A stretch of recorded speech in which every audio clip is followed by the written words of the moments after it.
What's up, everyone? Today we have a very ambitious goal. This video will not be over until this side is fully reassembled.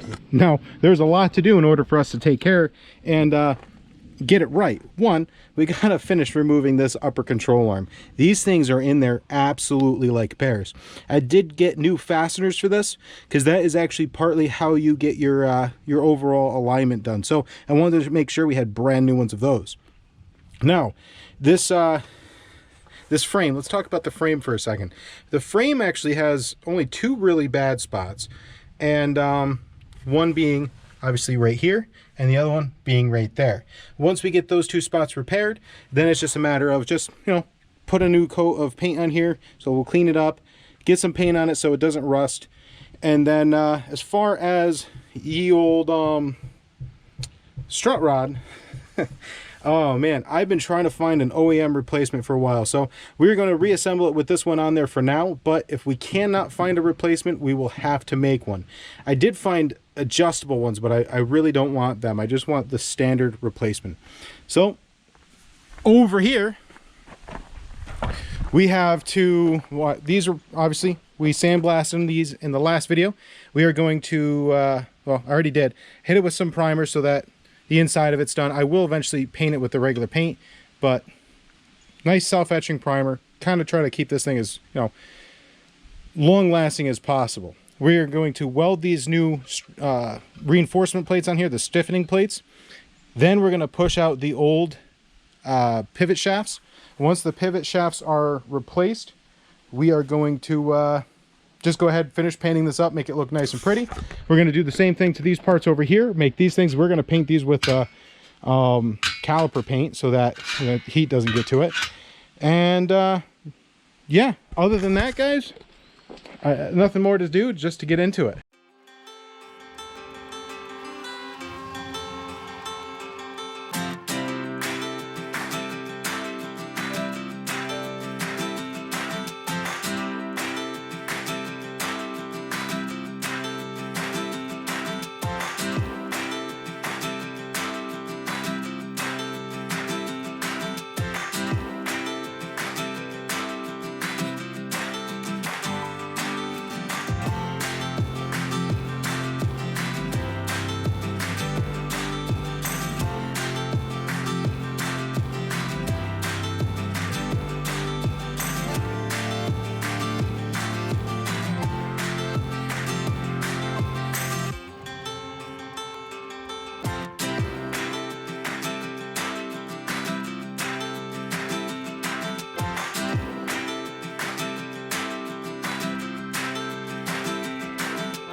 Well, guys, I gotta say, I'm very happy with how these things look with the self-etching primer in it.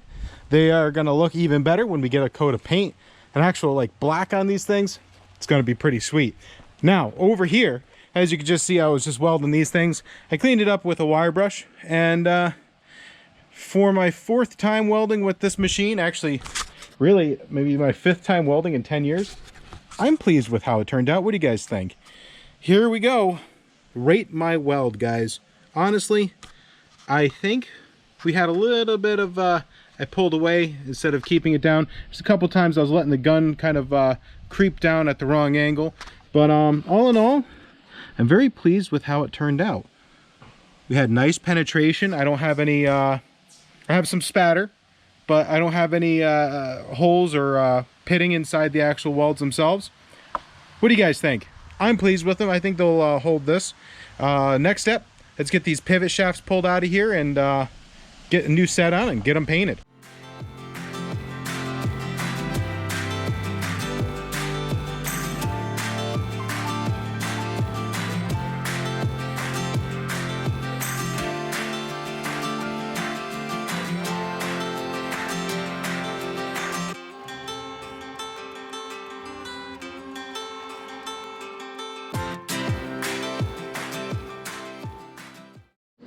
All right.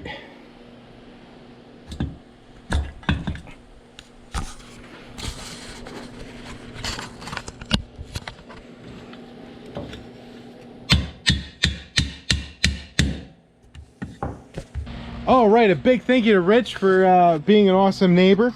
I was actually going to go get myself a press this morning, and unfortunately they didn't have one down at Harbor Freight.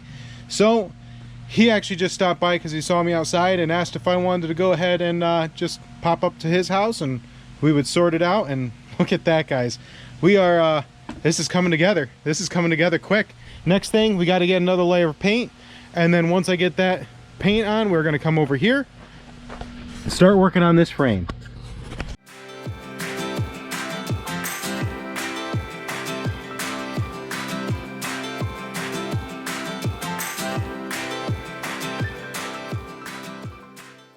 All right, guys, today is another day and we're going to start reassembling the suspension. Like I said, this video won't come out until it's done. But before I start working today, I really want you guys to head over to John Wilburn's channel. He was one of the people down there helping, you know, with the collaboration, and he's like beyond knowledgeable. Especially when it comes to Mopar, car stuff in general, but Mopar stuff, he is on point. He's currently working on a really cool car that took him close to 20 years to get. And it's an old race car, and it's really, really cool. And oddly enough, our projects kind of just intersected here. He's working on the suspension on his, just like we are, except for I've been picking his brain quite a bit the past few days. So as payment for being totally awesome, he didn't ask me to do this, but for being totally freaking awesome, I want all of you to take 2 seconds, head over to his channel right this second, and hit the subscribe button. I would very much appreciate it. I know he's going to be doing a video on how to align these old Mopars. That's natural weight reduction right there. No, it's just dirt. Never mind, not rust. I was worried there for a second. Anyways, he's going to be doing an alignment on one of these vehicles, and that'll be great because this will need an alignment, and it's not like any of the other cars I have in the driveway. As you can see, almost all my cars have been imported except for the Dodge and the Jeep, although I'm sure that Jeep was probably was made in the US. I don't know. Oh, and the Buick, that was obviously made in, actually no, that was made in Canada. Actually, this was made in Canada. None of my cars in this driveway are made in America, except for the Dodge. I'm sure the Dodge Ram was made in the US. I digress. So, yeah, she's Canadian. The more you know. Anyways, what we're going to be doing is, now if you look at a lot of the old cars that I have here, they have coilover suspension. The truck has coils. My Jeep actually has coils. It's a TJ, so it doesn't have the leaf springs. Anyways, what I would normally do is I would have a torque on the top of this thing, so I can actually just drop one of these things down and it holds it like this, and I can tighten down the actual nut and everything. And I can just put a shaft down with the torque and torque it as I'm doing it. Unfortunately with this guy, that's not an option. So we're going to be using a crescent wrench, a very clever crescent wrench. It reminds me of Vice Grip Garage. I always loves Vice Grips. Vice Grip Garage, do you have a crescent wrench with the Vice Grip part? If you don't, I will personally buy one and send it to you. I'm sure you do. These are clever. So, I always hate crescent wrench, or I've always hated crescent wrenches, because when you put it together, you always get that loose, sloppy tolerance. But boy, boom, problem solved. Then, I could have had, well, you know, you put your box end wrench in there first, and then this is a ratcheting one, smarter, not harder, and torque her down, and then she'll be nice and happy. And if you want to, you know, I guess you could do it other ways, but I just really like that way. So let's go ahead and start installing these components, and before you know it, we're going to be able to put this back down on one side, and then later this week, hopefully, we'll start getting the other side sorted out. New frame rail, well, new to us frame rail that looks great, and it's going to be awesome. It's going to be great. Just pop that off. I shouldn't say just pop it off. It's got to be labor intensive, but that's what the fun is. It's, you know, getting your hands dirty and getting the work done. So let's get back to work.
All right, guys, so I need one more split pin. If we turn the steering right here, we need one more split pin right there. Unfortunately, I wasn't even thinking about it, and really I want to put a whole new ball joint there, but I think that's what I'll do. I think I'll order a new ball joint, and then the split pin will come with that.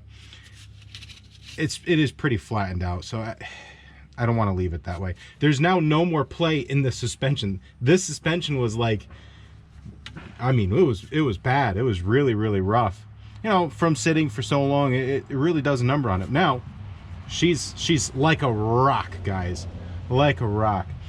The one quick thing, the split pin that you'll find on the actual adapter to your steering, put that in beforehand. I like to put my pins in when I feel like everything is where it needs to be, but that was an absolute bear to deal with. So do it beforehand.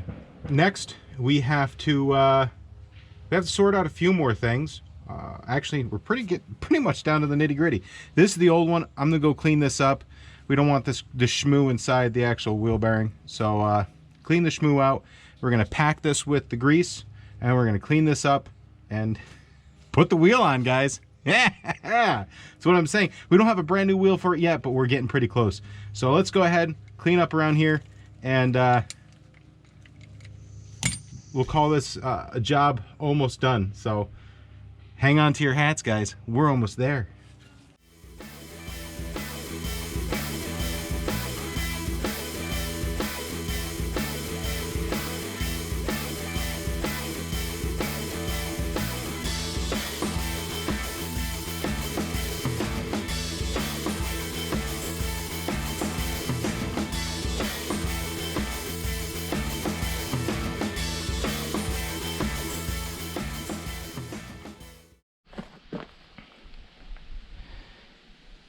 Well, guys, this is the moment of truth. Now, we're gonna have to do a lot of alignments, and we're gonna have to adjust the ride height and everything, but here we go.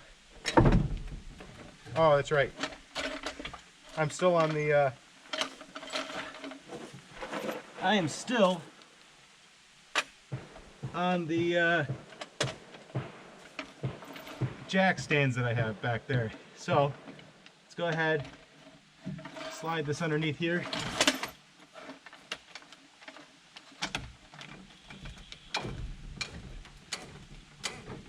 That should be enough to take our stands out.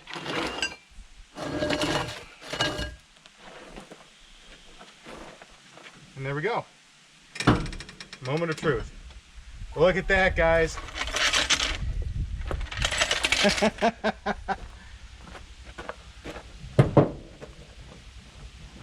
We have front suspension. Now, all we got to do is head to the other side, replace the overall frame rail, and do the same thing. But guys, now it's time to actually get some real wheels for this thing. That's exciting. First time we've seen this thing with suspension. Hot diggity dog. And on that, guys, have yourselves a wonderful day. Keep your shiny side up, and God bless.